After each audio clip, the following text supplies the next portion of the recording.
Hello दोस्तों, आपका स्वागत है आपके अपने यूट्यूब चैनल एमडीयू हेल्प में।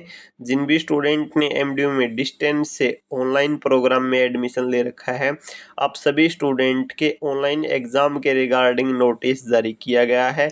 यहाँ पर आप देख सकते हैं standard operating procedure for student appearing in examination through online mode. जो भी स्टूडेंट ऑनलाइन एग्ज़ाम में अपीयर होंगे उन सभी स्टूडेंट के लिए एसओपी जारी की गई है। ऑनलाइन एग्ज़ाम के रिगार्डिंग गाइडलाइन जारी की गई है। इन गाइडलाइन के बारे में हम आज इस वीडियो में बात करेंगे, लेकिन उससे पहले अगर आप चैनल पर पहली बार आए हैं तो चैनल को सब्सक्राइब करके नोटिफिकेशन बेल पर ज़रूर प्रेस कर ले, जिससे एमडीयू से जुड़ी कोई भी अपडेट हो उसकी नोटिफिकेशन आप तक पहुंच जाए। इंस्टाग्राम, फेसबुक, टेलीग्राम और व्हाट्सएप चैनल पर अगर आपने फॉलो नहीं किया तो वहां पर भी फॉलो कर लीजिए। सभी का लिंक आपको वीडियो के डिस्क्रिप्शन में मिल जाएगा। लिंक पर क्लिक करके आप सीधे ही फॉलो कर सकते हैं। तो चलिए अब वीडियो को शुरू करते हैं। सबसे पहले है प्री एग्जाम।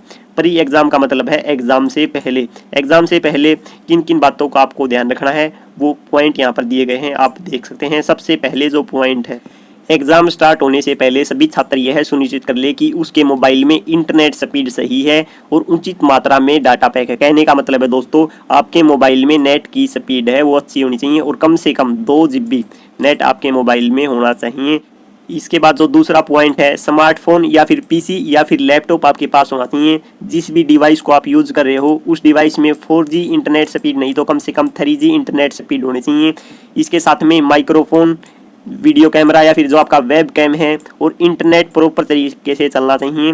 और परीक्षा के दौरान सभी स्टूडेंट, जो सभी छात्र वो कैमरे की निगरानी में रहेंगे। इसके बाद जो तीसरा पॉइंट है, एडोब स्कैन या माइक्रोसॉफ्ट लेंस एप्लीकेशन आपके जो डिवाइस में, जो आपके स्मार्टफोन में वो इंस्टॉल होनी चाहिए, जिसकी सहायता से आपको PDF बनानी है या फिर आप और कोई एप्लीकेशन का भी यूज़ कर सकते हो। इसके बाद जो चौथा पॉइंट है, एग्जाम से पहले आपको एक बार PDF बना के ज़रूर देखनी है, कैसे पेज को स्कैन करना है, कैसे बहुत सारे पेज को जोड़कर एक सिंगल PDF बनानी है, सही से पेज को स्कैन करना है, नंबर वाइज पेज को अरेंज करना है, आगे पीछे पेज को नहीं करना। अगर आपने एक बार भी PDF बनाकर नहीं देखी तो बाद में आपको PDF बनाने में मुश्किल हो सकती है और टाइम भी आपका ज़्यादा लग सकता है। PDF बन जाने के बाद PDF को ओपन करके आपको ज़रूर देखना है, जो भी आपने जो पेज स्कैन किए हैं उनमें जो भी जो लिखा है आपने वो क्लियर दिख रहा है, जो PDF की जो क्वालिटी है वो रीडेबल है या नहीं है। ठीक है दोस्तों। उसके बाद जो पांचवा जो पॉइंट है, A4 साइज शीट आपको यूज करनी है। लाइन वाले जो पेज है वो आपको यूज करने हैं आंसर लिखने के लिए। ठीक है दोस्तों, A4 साइज शीट का यूज करना है। जो लाइन वाले जो पेज है वहीं आपको यूज करने हैं आंसर लिखने के लिए। जो छठा पॉइंट है, आंसर शीट के पहले पेज पर आपको जो नीचे जो डिटेल दी गई है वो सब भरनी है। जब आपकी जो मीटिंग हो स्टार्ट हो जाए, कहने का मतलब है वीडियो कैमरा जो आपका है ऑन हो जाए और आपकी अटेंडेंस लगनी स्टार्ट हो जाए, उसके बाद में ही आपको ये सब फिल करना है। सबसे पहले आपको क्या लिखना है, university roll number in figure में आपको लिखना है। कैसे आपको लिखना है वो मैं आपको एक बार दिखा देता हूँ, यहाँ पर आप देख भी सकते हैं। सबसे पहले आपको यूनिवर्सिटी रोल नंबर लिखना है। जैसे आपका रोल नंबर है 1 2 3 4 5 6 7। इसके बाद में इन वर्ड्स में लिखना है। जैसे आपका रोल नंबर है 1 2 3 4 5 6 7, ऐसे आपको अपना रोल नंबर लिखना है वर्ड्स में। उसके बाद है B section, name of student, आपको अपना नाम लिखना है। C सेक्शन में देख सकते हैं क्लास या सेमेस्टर आपको बताना है, MA 4th सेमेस्टर, ऐसे आपको अपनी जो क्लास है वो बतानी है और कौन सा सेमेस्टर है उसका आप एग्जाम दे रहे हो। नेम ऑफ द पेपर, कौन से सब्जेक्ट का आपका पेपर है। कोड ऑफ पेपर, पेपर का क्या कोड रहेगा। Total number of page written by candidate, ये सबसे आपको लास्ट में लिखना है। जैसे ही आपका पेपर कंप्लीट हो जाए उसके बाद आपको अपने जो पेज है वो काउंट करने हैं और यहाँ पर आपको लिख देने। जैसे आपने 15 पेज में अपना आंसर लिखा है तो आपको यहाँ पर 15 लिखना है। उसके बाद है date and session of exam, किस दिन आपका एग्जाम है वो आपको डेट लिखनी है। कौन से सेशन में आपका एग्जाम है, मॉर्निंग में एग्जाम है, इवनिंग में एग्जाम है। उसके बाद साइन ऑफ द स्टूडेंट, आपको अपने साइन करने हैं। ये जो फॉर्मेट है वो कैसे आपको फिल करना है ये मैंने आपको बता दिया है। इसके बाद जितने भी आपके पेज होंगे, पहले पेज के बाद जितने भी पेज होंगे उन सभी पेज के दोस्तों जहाँ पर भी आप आंसर लिखोगे उन सभी पेज के बीच में आपको page number, roll number, date and signature, ये जो फॉर्मेट है दोस्तों ये आपको लिखना है सभी पेज पर। ठीक दोस्तों, पहले पेज को छोड़कर जितने भी पेज पर आप आंसर लिखोगे उन सभी पेज पर आपको ये फॉर्मेट लिखना है। वो मैं आपको दिखा भी देता हूँ किस तरह आपको लिखना है। ये देखिए दोस्तों, यहाँ पर आप देख सकते हैं। जैसे आपका सेकंड पेज है, सेकंड पेज के दोस्तों बीच में बिल्कुल सेंटर में आपको ऐसे 2 लाइन लगा लेनी है। उसके बाद अपना रोल नंबर लिखना है, पेज नंबर लिखना है, कौन सा पेज नंबर है, डेट लिखनी है और आपको अपने साइन करने हैं। ठीक दोस्तों, आंसर शीट के ये आपको बिल्कुल बीच में लिखना है। ये आपका फॉर्मेट है आंसर शीट के बीच में लिखने का। इसके बाद जो नेक्स्ट पॉइंट है ड्यूरिंग एग्जाम। ड्यूरिंग एग्जाम का मतलब होता है एग्जाम के दौरान, एग्जाम से 15 मिनट पहले आपको वीडियो मीट में शामिल होना है।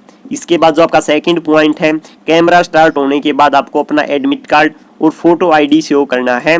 जैसे फोटो आईडी, जैसे आपका जो आधार कार्ड हो गया वो आपको शो करना है। एडमिट कार्ड दिखाते टाइम आपको अपना जो रोल नंबर है वो आपको बोलना है। ठीक दोस्तों, माइक्रोफोन और जो आपका जो कैमरा है वो आपको दोस्तों ऑफ करने की जो आपको परमिशन नहीं है। ठीक दोस्तों, किसी भी स्टूडेंट को जो अपना कैमरा और माइक्रोफोन है वो एग्जाम के दौरान बंद नहीं करना है। इसके बाद जो तीसरा पॉइंट है, अगर कोई स्टूडेंट एग्जाम के दौरान प्रोक्टर स्क्रीन के सामने विजिबल नहीं हुआ तो उसका एग्जाम कैंसिल कर दिया जाएगा। इसके बाद जो चौथा पॉइंट है, अगर कोई स्टूडेंट कैमरे की निगरानी में चीटिंग करता हुआ मिला तो उसका एग्जाम भी कैंसिल कर दिया जाएगा। जो पांचवा पॉइंट है, अगर कोई स्टूडेंट इन्विजिलेटर के कहने पर एग्जाम के दौरान मैक्सिमम 5 बार चेतावनी देने पर भी स्टूडेंट इन्विजिलेटर की बात नहीं मानता तो उसका एग्जाम कैंसिल करके उसकी यूएमसी बना दी जाएगी। ये यूएमसी फॉर्मेट यहाँ पर आप देख भी सकते हैं। उसके बाद ऑनलाइन स्क्रीन रिकॉर्डिंग के आधार पर दोस्तों कॉलेज चेकिंग करेगा और उस स्टूडेंट की यूएमसी बन जाएगी।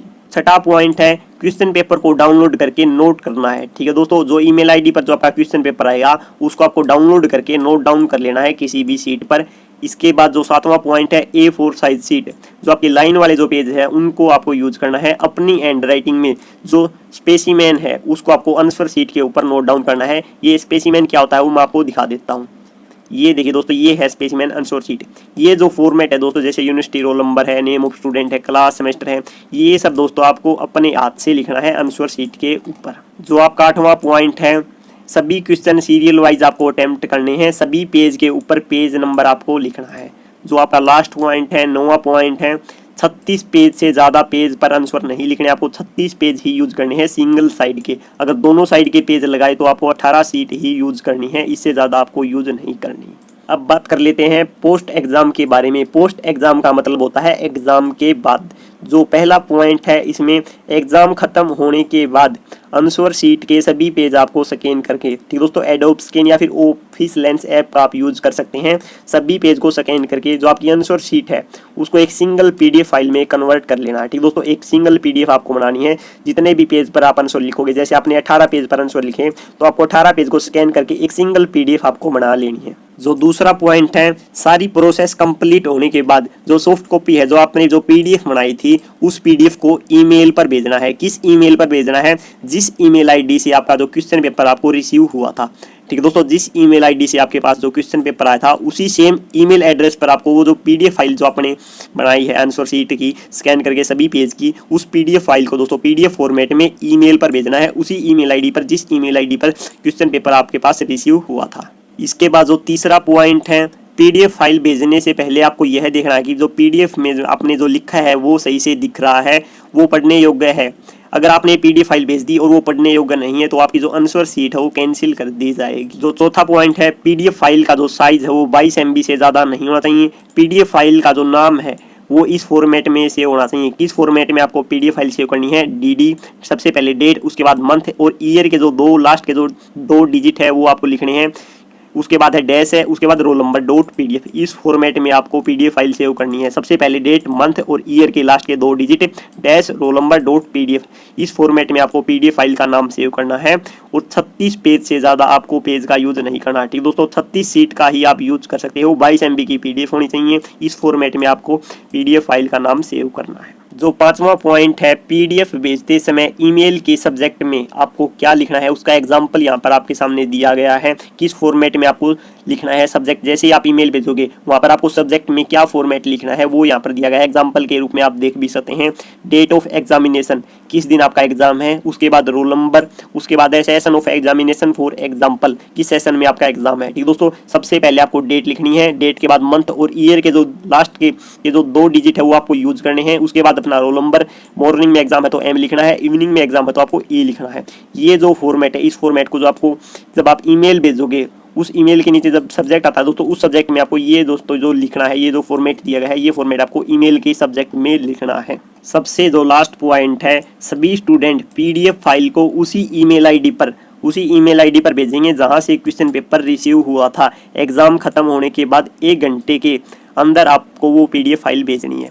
ठीक है दोस्तों, जो आपकी जो पीडीएफ फाइल है, जिस ईमेल आईडी से क्वेश्चन पेपर आया था उसी ईमेल आईडी पर आपको जो आपकी आंसर शीट की जो पीडीएफ फाइल है उस पर भेजनी है। 1 घंटे के अंदर अंदर आपको वह पीडीएफ फाइल भेजनी है। ठीक दोस्तों, 3 घंटे का आपका एग्जाम रहता है जैसे, और उसके अलावा आपको 1 घंटा एक्स्ट्रा मिलेगा पीडीएफ फाइल भेजने के लिए। ठीक दोस्तों, 4 घंटे आपको टोटल मिलेंगे, जैसे 3 घंटे का एग्जाम है और 1 घंटा आपको पीडीएफ फाइल बनाने के लिए और पीडीएफ फाइल को ईमेल पर भेजने के लिए। अगर आप इस एसओपी नोटिस को डाउनलोड करना चाहते हैं तो वीडियो के डिस्क्रिप्शन में लिंक मिल जाएगा। लिंक पर क्लिक करके आप सीधे ही इस नोटिस को डाउनलोड करके चेक कर सकते हैं। इसके अलावा एसओपी नोटिस के रिगार्डिंग ऑनलाइन एग्जाम की जो गाइडलाइन जारी की गई है, इसके रिगार्डिंग आपका कोई भी डाउट है तो कमेंट बॉक्स में पूछ सकते हैं। वीडियो हेल्पफुल लगी तो वीडियो को लाइक करें, ज़्यादा से ज़्यादा शेयर करें। चैनल पर पहली बार आए तो चैनल को जरूर सब्सक्राइब करें। धन्यवाद।